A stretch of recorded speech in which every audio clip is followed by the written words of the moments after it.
تا موقع شام دیگه من به حد مرگ رسیده بودم. واقعا تصمیم گرفتم به محض رفتن خانواده مسعود درخواست طلاق بدم. درسته که مهلا نقشه کشیده بود و خودش پای منو به زندگیش باز کرده بود. اما موندن من فقط یه عذاب 3 نفره بود. اون که معلوم بود انگار از این بازی بدش نمیاد. اما من آدم صلح طلبی بودم. به مسعود که نگاه میکردم بغضم میگرفت.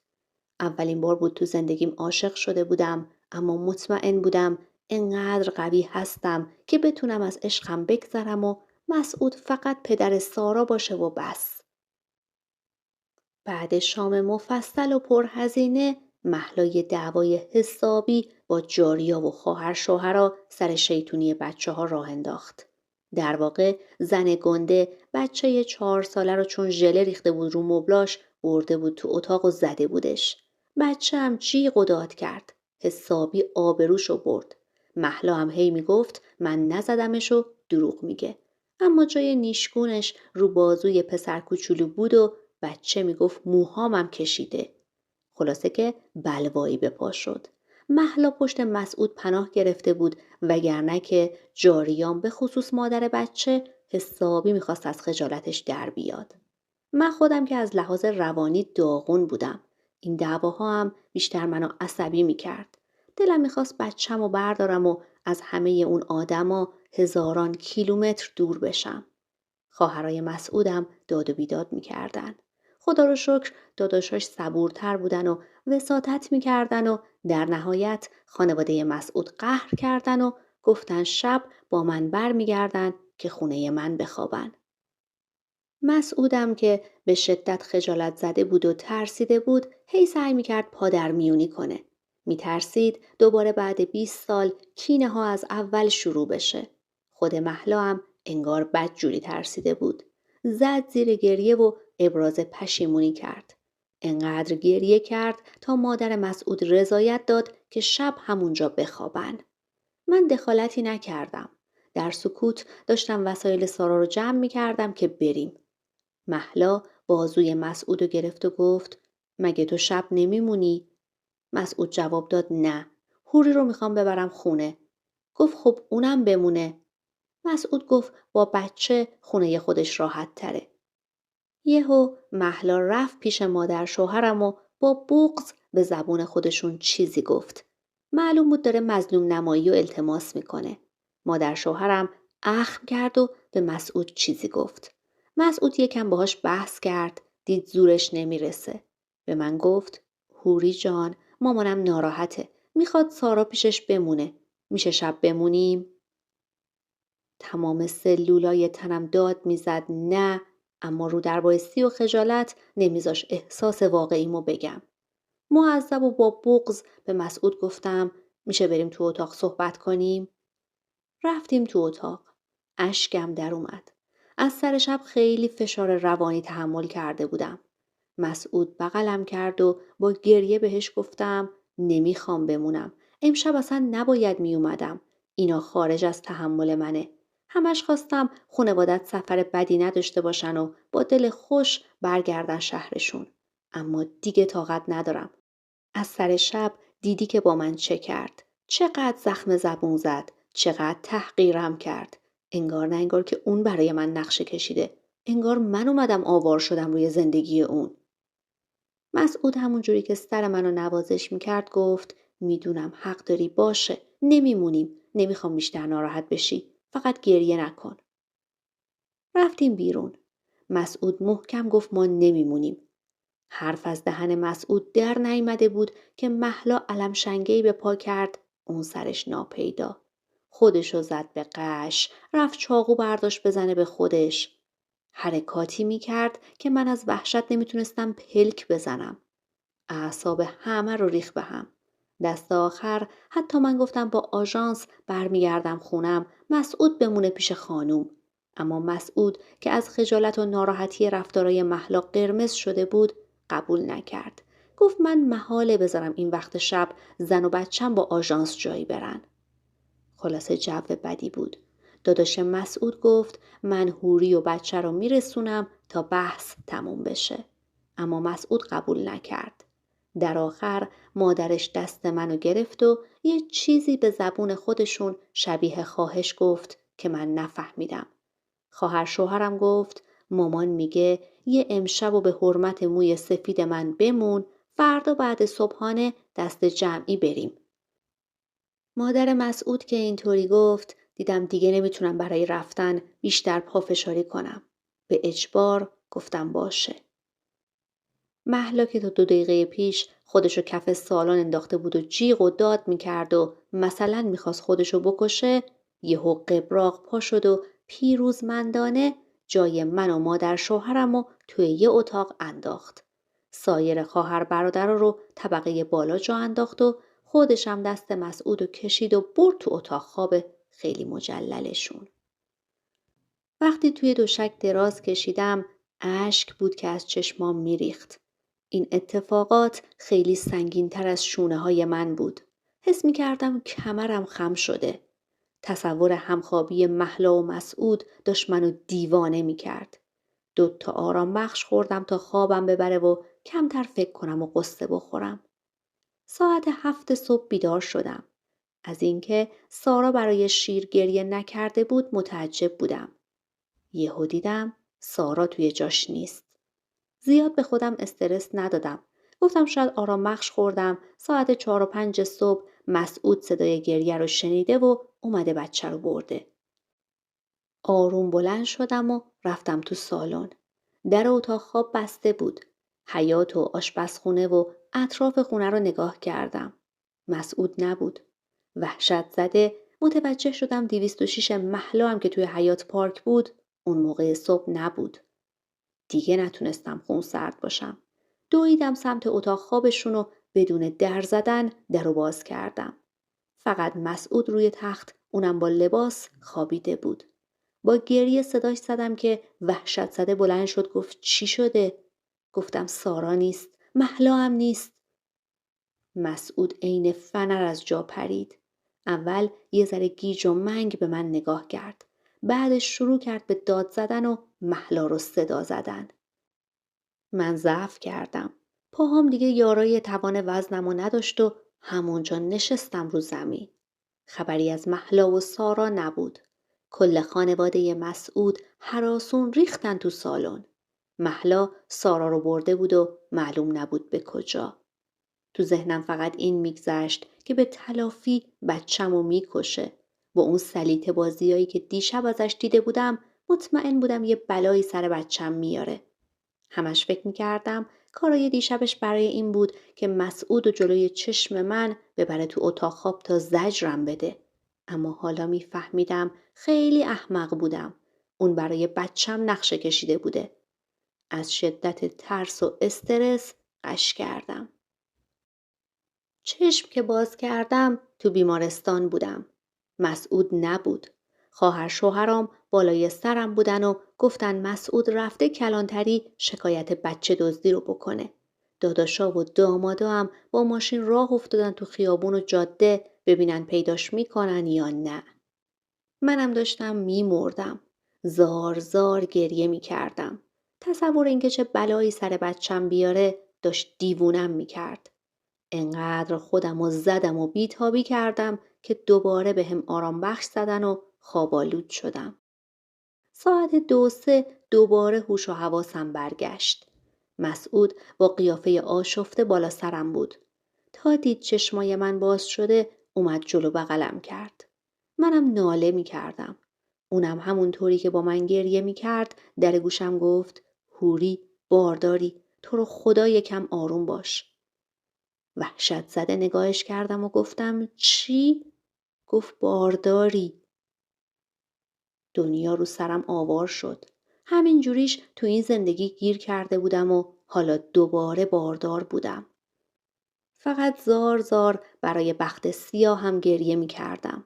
مامان مسعودم از حال رفته بود و رو تخت بغل من خوابیده بود. سرم بهش وصل بود و حال و روز همه خراب و داغون بود. غروب منو مرخص کردن. از فکر اینکه بچم کجاست، گرسنه است، بیتابه، روح تو تنم نمونده بود. مسعود منو برد خونه. گفت میره اهواز دنبال مهلا بگرده.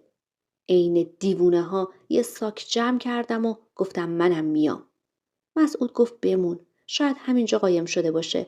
پلیس اگه پیداش کنه زودتر خبردار میشیم. تازه تو باردارم هستی. کوبیدم رو شکمم و جیغ زدم نمیخوامش. من دیگه از تو هیچ بچه‌ای نمیخوام. خدا لعنتتون کنه که همه وجودم داره میسوزه. من بهت اعتماد ندارم. اصلا شاید دستت باهاش تو یک کاسه باشه. بهت گفته بودم من از سارا نمیگذرم. برای اولین بار اشکای مسعود رو دیدم. شونه‌هاش لرزید و گریش گرفت. به آرومی گفت حق داری. اما بدون من راضی نمیشم یه تار مو از سر بچم کم بشه. الان معلوم نیست تش نشه گوش نشه. اون دیوونه اصلا بهش میرسه یا نه. من هر چقدرم آدم عوضی باشم به حق بچم پدرم. باشه بیا بریم. با خانواده مسعود راه افتادیم به سمت اهواز. مسعود گوشی از دستش نمی افتاد. به تمام خاندان محلا زنگ زد و تهدیدشون می کرد. من لباس بچم تو بغلم بود و یه نایلکس گرفته بودم تو دستم و هی بالا می آوردم. نمیدونم تهوع شدیدم از فشار استرس و وحشت بود یا ویار بارداری. همون یه شب اتفاقی خونه بابام کار دستم داده بود. مرگ و جلوی چشمام می دیدم. مسعود بین راه هی برام آب میوه و خوردنی می گرفت اما هیچی مگه از گلوی من پایین می رفت. به زورم که می خوردم بالا می آوردم. نزدیک اهواز دیگه هوش و حواس برام نموند. گوشام داغ شد و پلکام سنگین. دیگه هیچی نفهمیدم. چند ساعت بیهوش بودم. قند خونم افت کرده بود و از استرس زیاد سیستم بدنیم به هم ریخته بود. چشم که باز کردم توی بیمارستان اهواز بودم. مسعود بالا سرم بود. تا دید من چشمامو باز کردم پرستار رو صدا زد. منم همش ناله می کردم و اسم سارا رو می گفتم. مسعود دست منو گرفت و گفت پیداش میکنم. تو رو خدا خودتو نابود نکن. اما انگار هیچ کس حال منو نمیفهمید. انگار داشتم با زجر جونمو از بدنم میکشیدن بیرون. منو بردن خونه. به مادر شوهرمم دکتر استراحت مطلق داده بود. من نمیفهمیدم کی روزه، نمیفهمیدم کی شبه. حتی غذا هم نمیتونستم بخورم. فقط گریه میکردم و مادر شوهرمم پا به پای من اشک میریخت. 10 روز گذشت. 10 روزی که دقیقه به دقیقه، ثانیه به ثانیه‌اش درد و غم و عذاب و کابوس بود. اصلا برام مهم نبود که بار دارم.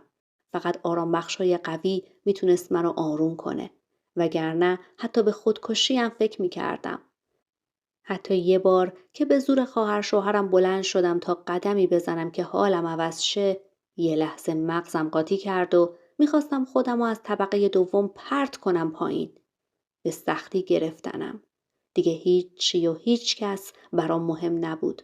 یه حس تلخی ته دلم میگفت مهلا بچه‌مو کشته.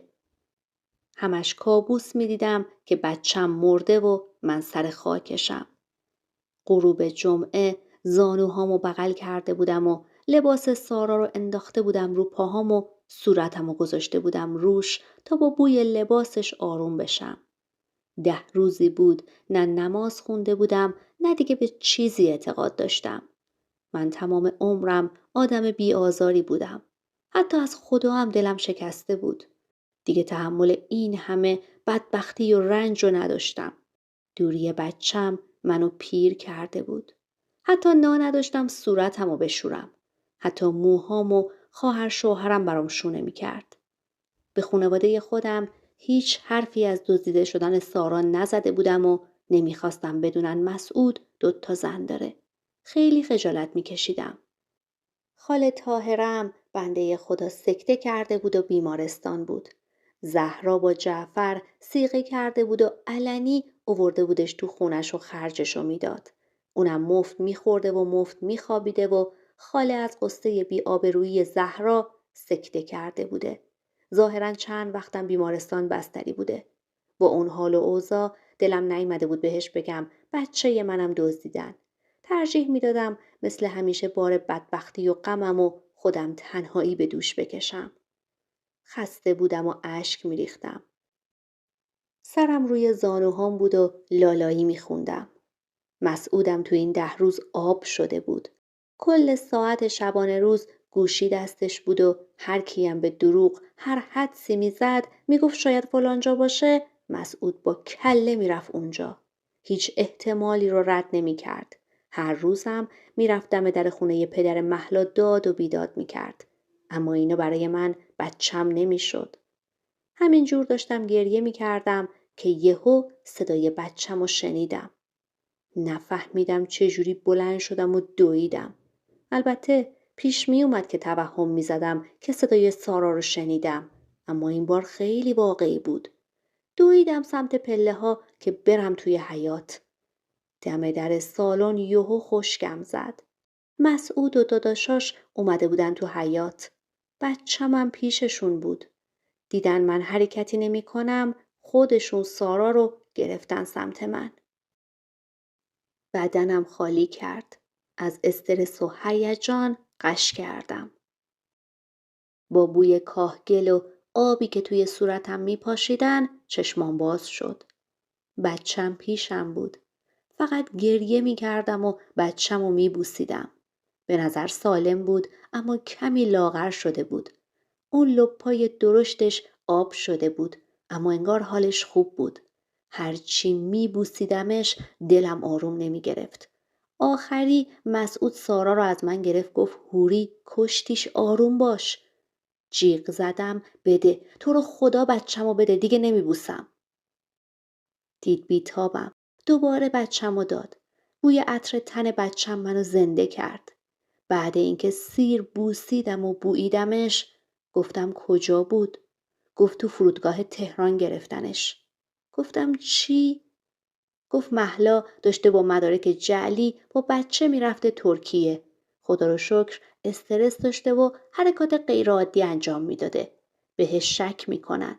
مدارکشو که بررسی میکنن میفهمن مدارک بچه جعلیه. خودشم که من ازش شکایت کرده بودم و تحت تعقیب بوده. گرفتنش. از ته دلم خدا رو شکر کردم که اگه بچه‌مو میبرد ترکیه واقعاً میمردم. میدونستم تو خیالش این بوده که اونجا که جاگیر شد بگه مسعود با ارسیه بره پیشش. نمیدونم واقعاً چطور میتونست انقدر دلسنگ و خودخواه باشه. چند روز طول کشید تا من بتونم سرپاشم. به مسعود گفتم منو ببر خونه پدرم.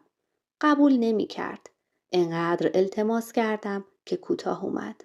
حال روحی داغونم باعث شد دلش به رحم بیاد و من و سارا رو رسوند خونه بابام.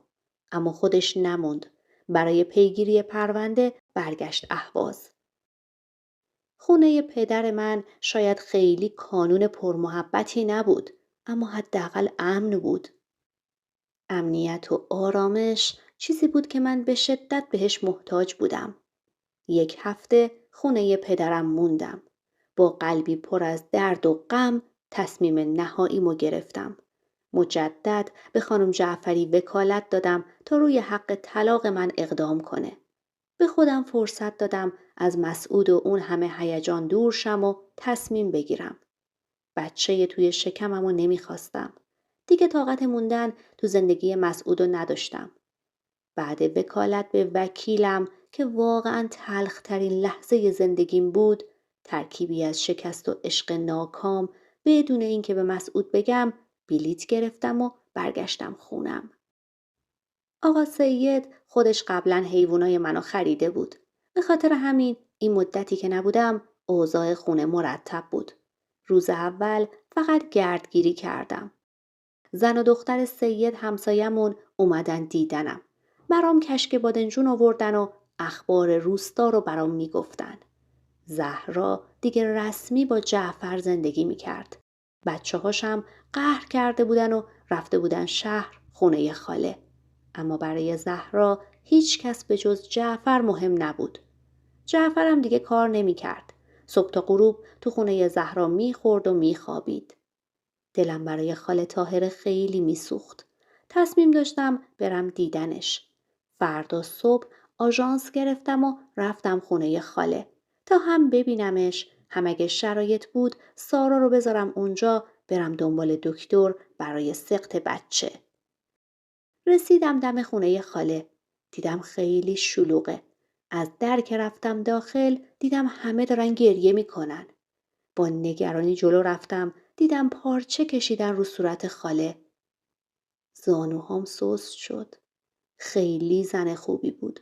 از مادر واقعیم به من بیشتر محبت کرده بود. نشستم یه گوشه و شروع کردم به گریه. انگار مادر خودم از دنیا رفته بود.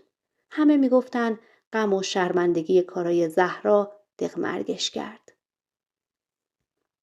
عصر خاله طاهره رو خاک کردن. من مثل روانیا گیج و منگ بچه به بغل دنبال روی بقیه بودم. شب بود که خانواده خودمم رسیدن که فردا تو مراسم خاله تو مسجد شرکت کنن. مسعود هر روز زنگ میزد. بهش که خبر دادم خاله فوت شده پرسید بیام. بهش گفتم نه، بمون به کارات برس. میخواستم تا اون نیامده بچه رو سقط کنم. طلاقم وکیل بهم گفت نهایت 1-2 ماهه انجام میشه. 7 روزی خانواده من موندن خونم. خیلی از زندگی من ابراز رضایت میکردن. به هیچ وجه نمیخواستم خبردارشن که من میخوام برای بار دوم طلاق بگیرم. وقتی رفتن فرداش تصمیم داشتم برم دکتر برای سقط که شب مسعود بی خبر اومد. درو که باز کردم جا خوردم. گفتم سلام، چه بی خبر؟ عصبی اومد تو و گفت آره مثل تو، از کی تا حالا انقدر بیرحم شدی هوری؟ ترسیدم اما به روم نیاوردم. گفتم منظورتو نمیفهمم. چمدونش رو از توی ماشین برداشت و برد داخل. روی صندلی راحتی تو سالن نشست. سارا خواب بود. حتی نرفت سارا رو ببینه. زل زد به من. بغض داشت. با صدای لرزون گفت خبر دادخواست طلاق تو از آشناهام تو دادگاه باید بشنوم آره؟ تو درخواست طلاق دادی؟ رنگم پرید و با گریه گفتم دیگه نمیتونم ادامه بدم. میخوام ازت جداشم. تو منو فریب دادی. تو پای مهلا رو به زندگی من باز کردی و اون زن هیچ وقت کوتاه نمیاد. اما من کوتاه میام. بچه من دزدیده شده. میدونی یعنی چی؟ میدونی چی کشیدم؟ مرگ و جلوی چشمام دیدم. لحظه به لحظه درد و زجر رو با همه وجودم حس کردم. من 1000 بار مردم. دیگه نمیخوام هیچ لحظه تلخی رو تجربه کنم. من ازت گذشتم مسعود. من از تو و عشقت گذشتم. انقدر زجر کشیدم که هنوزم پلک چشمم میپره. دیگه نمیتونم ادامه بدم.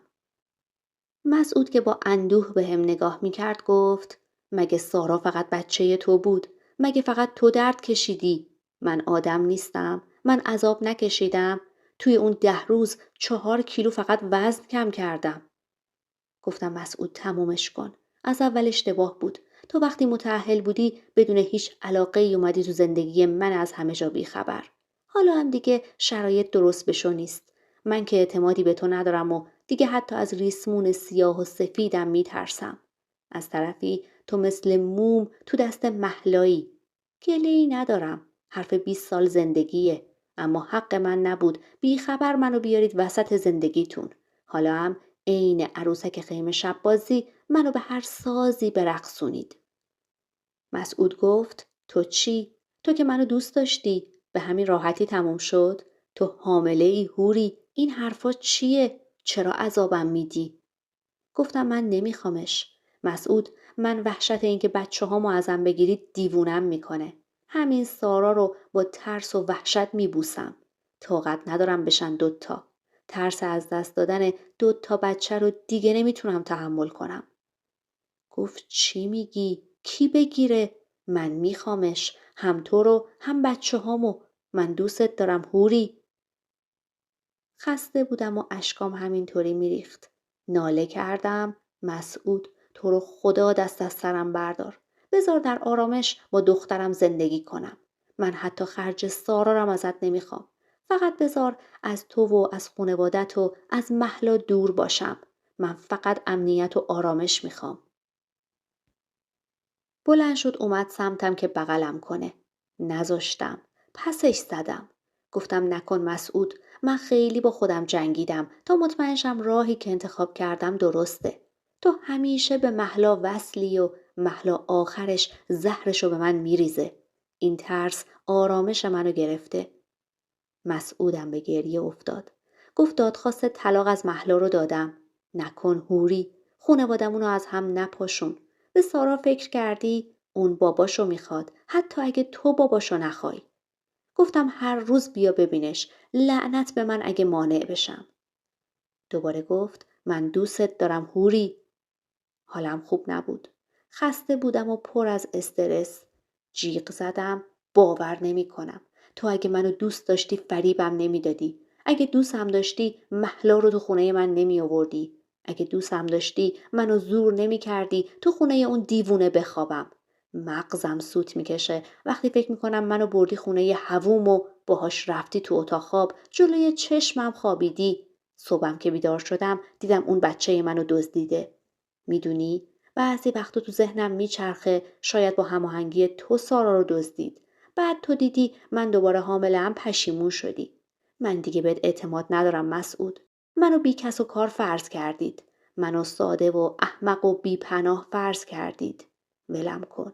تو رو خدا ولم کن. مسعود مات و مبهوت و خسته به هم نگاه میکرد.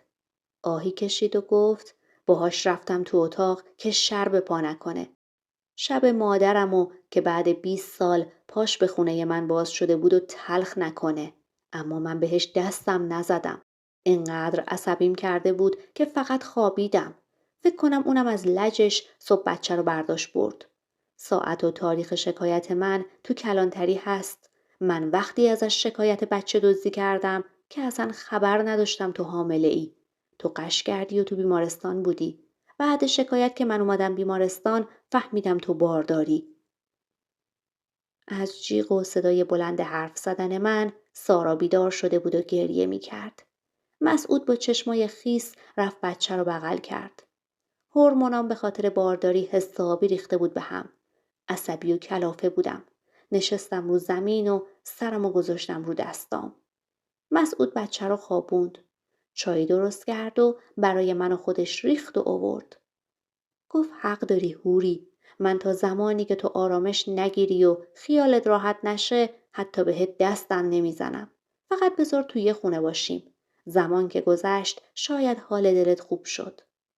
همونطوری که سرم روی دستام بود گفتم من بچه نمیخوام مسعود. گفت منم دومی رو به این زودی نمیخواستم. اما حالا که اومده تو هم که بچه شیر نمیدی. نکشش. نمیخوام بیشتر از این ناراحتت کنم اما باورم نمیشه میگی حالا که اومده نباشه.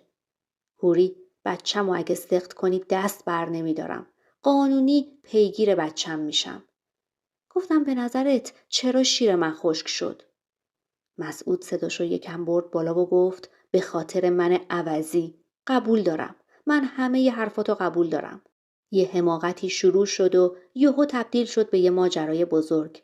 من اصلا فکر نمی کردم عاشقت بشم. اصلا فکر نمی کردم این زندگی جدیدم و با پوست و استخونم بهش وابسته بشم. 20 سال سرم عین کپک زیر برف بود. نه با کسی رفت و آمد کردم نه دوستی و آشنایی داشتم. خودم بودم و مهلا. یهو از اون زندگی محدود وارد زندگی با تو شدم. بچه دار شدم. انگار یهو همه چی جدید شد. خانواده‌ام بعد 20 سال منو پذیرفتن. این تغییرات خیلی خوب بود. دیگه تنها و منزوی نبودم. من زندگیمو دوست دارم هوری. بیشتر از زندگی و بچه‌هام تو رو دوست دارم. خیلی شیرینی، مهربونی، قشنگی. برای من همه چی تمومی. خواهش میکنم دادخواستتو پس بگیر. سکوت کردم و چاییمونو خوردیم. دروغ چرا؟ دلمو به دست آورده بود. با اینکه هنوز بهش اعتماد نداشتم اما دل لعنتیم دوستش داشت. موقع خواب بدون اینکه چیزی بهش بگم خودش تشک انداخت و تو سالن خوابید. دلم براش سوخت اما ترس همه ی وجودمو گرفته بود. ته دلم نگران بودم بیاد با هم زندگی کنه و اعتمادم که جلب شد بچه‌مو برداره و با مهلا بره ترکیه. واقعا دیگه هیچ اعتمادی برام باقی نمونده بود. فردا صبح که بیدار شدم داشت لباس می پوشید بره اداره. دید دارم نگاهش میکنم یه لبخند کمرنگی زد و گفت من دارم میرم اداره. دادخواست تو یادت نره که پس بگیری. چیزی نگفتم. بلند شدم دیدم میز صبحانه رو چیده. شیر سارا رو داده و جاشم عوض کرده. قبلا تا دم در بدرقش میکردم اما اون روز نرفتم. صبحانه خوردم و نماز صبحم هم قضا شده بود. سجاده انداختم نماز قضامو خوندم و با تسبیح استخاره کردم. خوب اومد. زنگ زدم به خانم جعفری گفتم فعلا دست نگه داره. خیلی خوشحال شد که منصرف شدم. گفت باشه. عصر مسعود با کلی خرید اومد خونه. زیاد با هم حرف نمی زدیم اما از حضورش توی خونه آرامش داشتم. ازم پرسید دادخواست و پس گرفتم. سرمو به علامت مثبت تکون دادم. اومد جلو پیشونیمو بوسید. 1 هفته گذشت. کماکان جدا میخوابیدیم و اگر هم کار داشتیم با هم دیگه حرف میزدیم. یه روز ظهر مسعود ساعت 2 اومد خونه. تعجب کردم. معمولا ساعت 3 و 4 تعطیل میشد و 4 و نیم 5 میرسید خونه. دید تعجب کردم. لبخندی زد و گفت سلام بپوش بریم. گفتم سلام کجا؟ گفت بریم میبینی. گفتم خب بگو. گفت نمیشه باید ببینی. لباس پوشیدم و سارا رو خود مسعود لباس پوشوند و رفتیم شهر. متعجب داشتم خیابونا رو نگاه میکردم که رفت به سمت منطقه خوب شهر جلوی یه ساختمون نگه داشت. خوشحال پیاده شد و سارا رو بغل کرد. منم با تردید پیاده شدم. گفتم اینجا کجاست؟ گفت بریم داخل حالا. گفتم خونه کیه مسعود؟ من معذبم نمیشناسم. گفت وای هوری بیا بریم تو.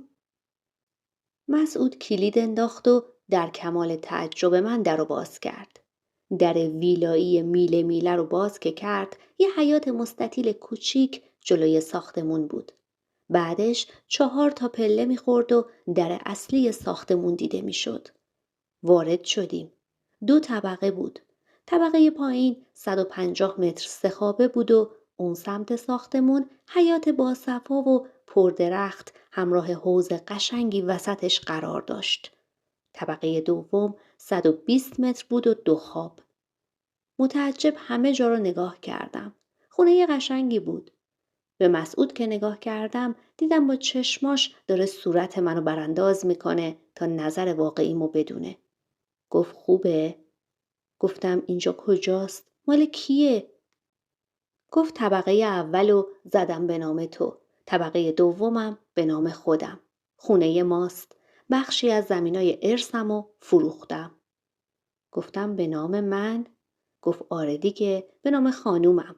اون خونه رو به عوض مهریه دادم به مهلا. اینجا رو برای خودمون خریدم.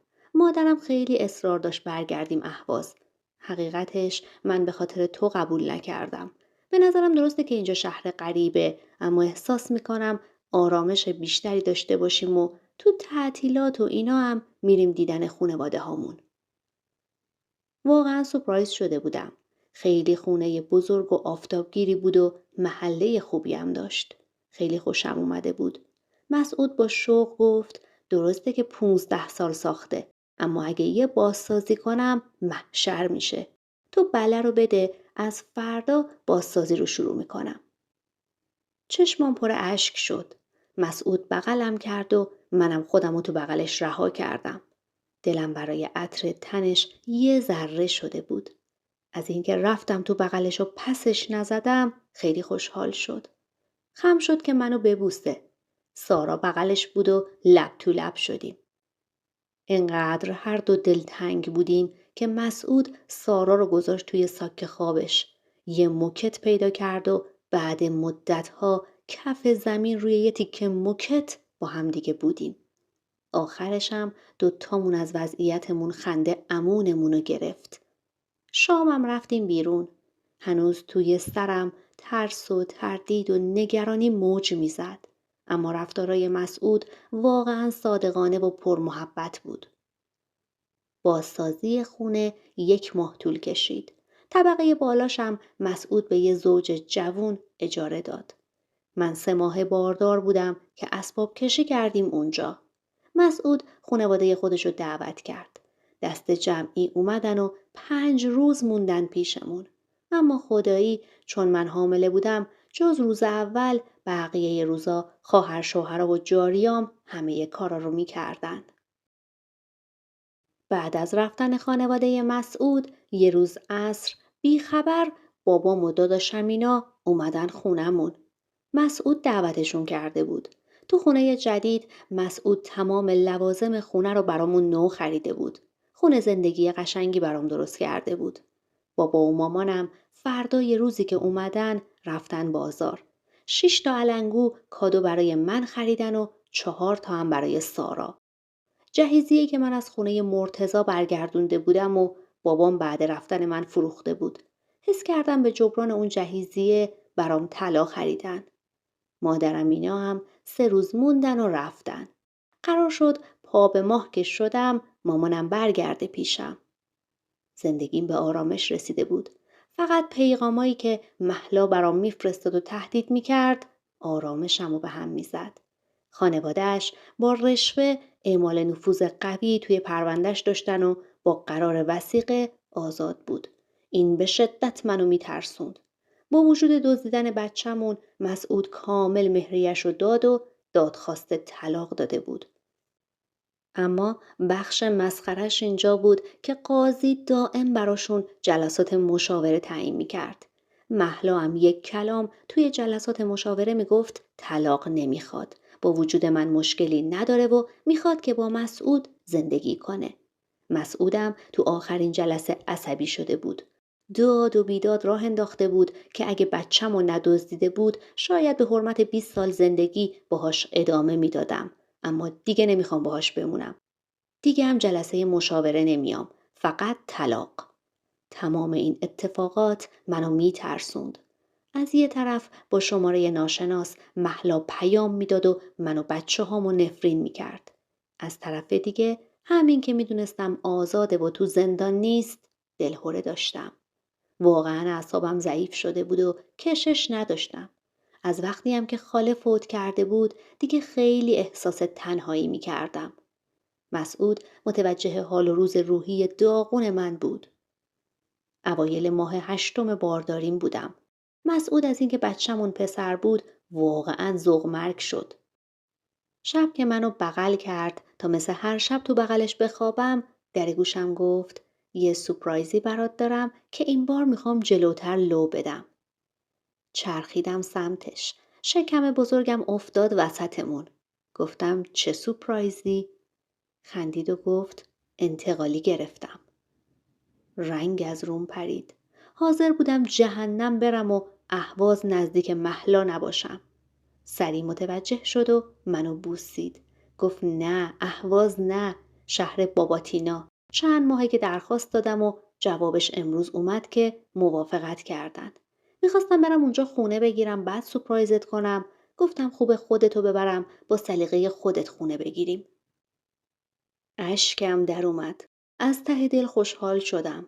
واقعا غربت و غریبی سخت بود. 2 روز بعد رفتیم شهر خودمون یه خونه حیاتدار تو کوچه بابامینا رهن کردیم. من خونه بابام موندم و مسعود رفت وسایل و بار بزنه و خونه هامونم بده بنگاه برای فروش. طی 10 روز مسعود اسباب کشی کرد و تو خونه خودمون جاگیر شدیم. تولد پسرم کنار خانواده خودم واقعا آرامش بخش بود. فردای زایمانم خانواده مسعودم اومدن. مادرش اصرار میکرد اسم بچه رو بذاریم اکبر. به خاطر بابای مسعود که فوت شده بود. مسعود میدونست من راضی نیستم. بیخبر رفت و شناسنامه بچه رو به اسم سپهر گرفت. مامانشم 2 روز قهر کرد. بعد دید کسی محلش نمیده خودش خوب شد. زندگیم به معنای واقعی کلمه شیرین شده بود. جز ترس از مهلا مشکلی نداشتم. مسعودو انگار خدا خلق کرده بود که پدر بشه. با چنان عشق و علاقه و صبری به هر دوتا بچه میرسید که واقعا من دوتا بچه پشت سر هم برام سخت و سنگین نبود که بزرگشون کنم. 5 ماهگی سپهر بالاخره دادگاه طلاق مهلا رو داد. روزی که حکم طلاقش بهش ابلاغ شده بود، رفته بود دم خونه مادر مسعود و کل شیشه هاشون رو شکسته بود. اونا هم ازش شکایت کرده بودن. الان که دارم براتون داستانم و میگم، دخترم نزدیک 6 سالشه و پسرم هم حدود 5 سال. خدا رو شکر خوشبختم و کنار خانواده خودم و مسعود زندگی آرومی داریم. خونه هامون رو تو گرمسار فروختیم و تو منطقه خوب شهرمون یه خونه ویلایی بزرگ مسعود به نام من خرید. 2 تا هم آپارتمان خرید که دادیم اجاره. مهلا همچنان به مسعود زنگ میزنه و پیام میده. مسعود تا حالا چندین بار خط عوض کرده اما دست بردار نیست. چند بارم تقاضای پول کرده بود که مسعود به من گفت و براش شرط گذاشت که دیگه مزاحمش نشه و بهشون پولو داد. اونم هر بار پولو گرفت و دوباره زنگ و تماساشو ادامه میداد. به قول مسعود میگه تا وقتی من بازنشسته بشم باید تحملش کنیم. چون هر بار که مسعود خط عوض میکنه در عرض 1 ماه مهلا شماره جدیدشو پیدا میکنه. مسعود میگه حتما از طریق اداره پیدا میکنه. در حال حاضر تفلک 2 تا خط داره. یه شخصی که تو اداره نداده و فقط ما داریم و خطی که توی اداره شمارشو داده بعد ساعت کاری خاموشش میکنه. به نظر مهلا قصد نداره کوتاه بیاد. منم دلم به مهربونی و رفتارای صادقانه مسعود خوشه. گوشیش رمز نداره. میره سر کار و بعدش هم تمام وقت پیش من و بچه هاشه. نوروز امسال زمزمه بچه 3 میکرد. دید من شاکی شدم مظلومانه حرفشو پس گرفت. اما همش میخنده میگه من که خودم همه کارای این بچه ها رو میکنم. تو چرا سختت یکی دیگه بیاری؟ من عقده‌ای شدم. بس که نداشتم الان دلم کلی بچه میخواد. خداییم راست میگه. تا این بچه ها بزرگ شن از شستن تا خوابوندن و بازی کردن و غذا دادن و لباس عوض کردن همه کاراشونو مسعود میکرد. تو محبت و عشق ورزیدن به منم کم نمیذاشت. منم کم کم دارم به بچه 3 فکر میکنم. تا قسمت چی باشه و خدا چی بخواد. راستی یادم رفت اینو بگم. یه روز با خانواده خودم و داداشام و خواهرم اینا دست جمعی رفته بودیم یه رستوران. به دعوت داداش بزرگم که خونه جدید خریده بود. توی رستوران مرتضی رو با یه خانومی دیدم. مرتضی زشت که بود به شدت زشت‌ترم شده بود. انقدرم چاق شده بود که با یه شکم گنده و قبقب و سر تاس که دیگه هیچ مویی نداشت داشت با اون خانم کوبیده میخورد. منو کنار مسعود بچه به بغل دید. یه لحظه شوکه شد. من سری وانمود کردم اصلا ندیدمش و نمیشناسمش. نگاهمو دوختم به مسعود. مسعودی که کنار من نشسته بود و داشت با سارایی که توی بغلش بود قلقلک بازی میکرد. خدا را از ته دل شکر کردم که مسعود واقعا مرد قشنگی بود. حتی از منم سرتر بود. به شدتم مؤدب و مهربون. درسته که آشنایی و ازدواج بدی داشتیم اما بعد اون من جز خوبی از مسعود هیچی ندیده بودم. مرتضی رو که دیدم فهمیدم خدا از چه زندگی منو نجات داد. زنی که همراهش بود قیافه بدی نداشت. فقط خیلی لاغر بود. تو مدتی که تو رستوران بودن تو سکوت غذاشونو خوردن و رفتن. نگاه‌های سنگین مرتضی رو تمام مدت رو خودم حس می کردم. اما برام مهم نبود. نمیدونم خوشبخته یا نه. اما خدا رو به خاطر زندگی آرومی که بهم هدیه داده شکر میکنم. از شما هم به خاطر اینکه داستان زندگی منو گوش دادید و با هم همراه بودید ممنونم. خیلیاتون با هم دردی میکردید و من همه ی حرفاتون رو میخوندم. ممنونم از همتون و براتون دعا میکنم خداوند بهترین ها رو به زندگیتون بده. ممنونم از کانال خوب داستانگو که راوی داستان زندگی من شد.